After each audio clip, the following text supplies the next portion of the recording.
திரு Peter, இதை எப்படி அணுக வேண்டியிருக்கு? அவர் ஒரு பாயிண்ட் சொல்றார், ரெண்டு பேரும் ஒரு இதுதான் வராங்க. பிஜேபி அரசாங்கம் என்பதனாலே இதை எதிர்க்காதீங்க, ரொம்ப உணர்வு வயப்பட்டு ஒரு முடிவெடுக்காம இதை அமர யோசிக்க கூட இதை பார்க்கலாம். ஏன்னா மாற்றங்கள் எல்லா நாட்களையும் வந்துட்டு தானே இருக்கு, மாற்றம் ஒன்றே மாறாதுங்கிறாரு. அதாவது கார்த்தி செல்வன் அவர் சொல்றது 100% உண்மை. அதாவது ஒரு மரம் எப்படி வளர்கிறதோ வளரும்.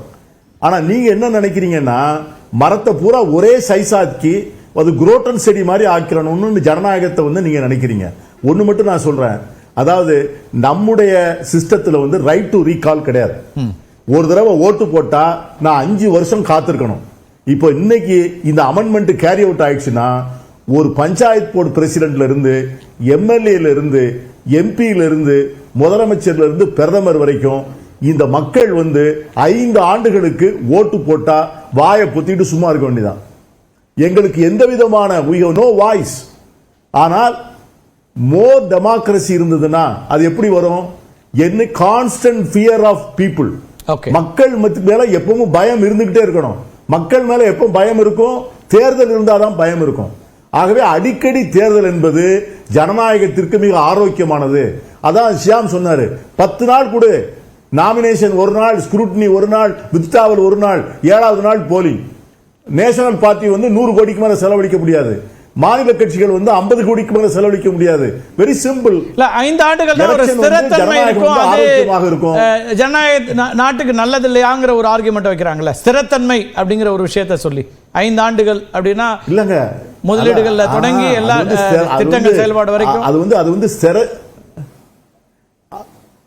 அது ஸ்திரத்தன்மை இல்ல, அது கேள்வி கேட்கவே முடியாத எதேச்சதிகாரம். 5 ஆண்டுகளுக்கான எதேச்சதிகாரம். அதுல ஒரு பாயிண்ட் கார்த்திகை செல்வன், நான் ஒண்ணு மட்டும் சொல்றேன், அரசியல் சாசன சட்டத்தின் அடிப்படை எப்படி மாறும் என்றால், இதுவரை பாராளுமன்றத்திற்கு தேர்ந்தெடுக்கப்பட்ட பாராளுமன்றத்திற்கு 5 ஆண்டுகள், அது 5 ஆண்டுகள் இருக்க முடியலன்னா உடனே தேர்தல் தான். அந்த தேர்தல் தான் மக்கள்கிட்ட தான் போனோம். ஆனா இன்னைக்கு கான்ஸ்டிடியூஷன் எப்படி எடுத்துறீங்கன்னா கவர்மெண்ட் நீங்க அந்த 5 ஆண்டுகள் அது இப்ப இந்த கான்ஸ்டிடியூஷன் அமெண்ட்மெண்ட் படி அந்த 5 வருஷமும் அந்த பார்லிமெண்ட் தான் இருக்கும். அது weather the parliament is able to convene, function, discuss, vote அதெல்லாம் கவலை இல்லை. அது பண்ண முடியாட்ட கூட அந்த யூனிட்டரி கவர்மெண்ட் இருக்கும். அது it is basic against the basic structure of the constitution. Okay, அப்படி ஒரு சட்டத்தை, அப்படி ஒரு திட்டத்தை ஆசீர்வாத் ஆசாரி கொஞ்சம் நீங்க திங்க் பண்ணி பாருங்க நைட்ல. ஏன்னா நீங்க கான்ஸ்டிடியூஷனல் எக்ஸ்பர்ட் நிறைய படிக்கிறீங்க, இந்த பாயிண்டையும் படிங்க. அது இந்திய அரசியல் சாசன சட்டத்தினுடைய அடிப்படைக்கே எதிரானது, மக்களாட்சி தத்துவத்திற்கு எதிரானது.